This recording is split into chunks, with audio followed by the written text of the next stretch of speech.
আমাদের নিয়ে তাদের এত ভয় কেন? বাংলাদেশ জামাতে ইসলামীকে নিষিদ্ধ করার সকল আয়োজন সম্পন্ন হয়েছিল। কি কারণে তারা 31শে জুলাই করে নাই তারাই ভালো বলতে পারবে। তবে আমরা নিশ্চিত হয়ে গেলাম যে 1 আগস্টে তারা আমাদেরকে নিষিদ্ধ ঘোষণা করবে।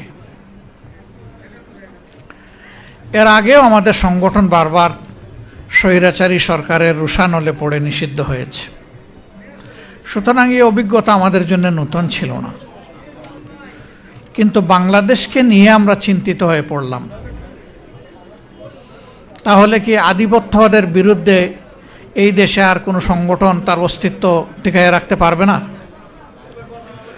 আমাদের একমাত্র দোষ ছিল আমরা আধিপত্যবাদ মেনে নেইনি।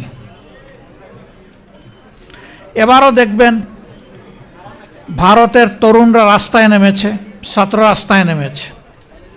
সরকার বলে দিয়েছে এই আন্দোলন জামাতে ইসলামী উস্কায়ে দিয়েছে। আমাদের নিয়ে তাদের এত ভয় কেন? তাদের ভয়ের জায়গাটা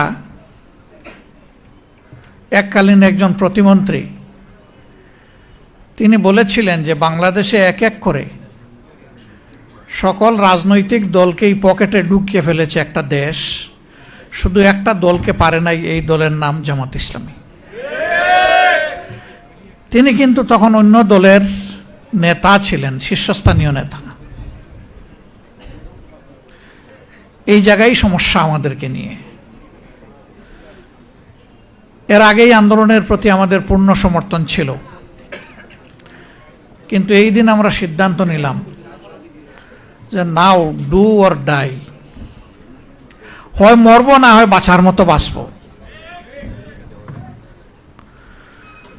এই জন্য কোনো দলের শীর্ষ নেতারা যখন বলেছেন এই আন্দোলনের সাথে আমাদের কোনো সম্পর্ক নাই, এটা ছাত্রদের আন্দোলন, একই দিনে বাংলাদেশের কণ্ঠস্বর হিসাবে জামাতে ইসলামের সেক্রেটারি জেনারেল দলের পক্ষ থেকে দায়িত্ব পেয়ে তিনি প্রেস কনফারেন্স করে বলেছেন যে আমরা জামাতে ইসলামীর সাথে সম্পৃক্ত সকলকে এবং দেশবাসীকে আজকে তরুণ সমাজের পাশে দাঁড়ানোর জন্য, ঝাঁপিয়ে পড়ার জন্য আমরা আহ্বান জানাচ্ছি। একই দিন 2টা স্টেটমেন্ট এসেছিল। কিন্তু মহান আল্লাহর ইচ্ছা এবং সাহায্যে জনগণের এই আন্দোলন তরুণ সমাজের নেতৃত্বে যখন সফল হলো, তখন আল্লাহর কসম আজ পর্যন্ত এই আন্দোলনের কোনো কৃতিত্ব আমরা দাবি করি নাই। আমরা বলি নাই যে আমাদের এতজন শহীদ হয়েছে আমাদের দলের।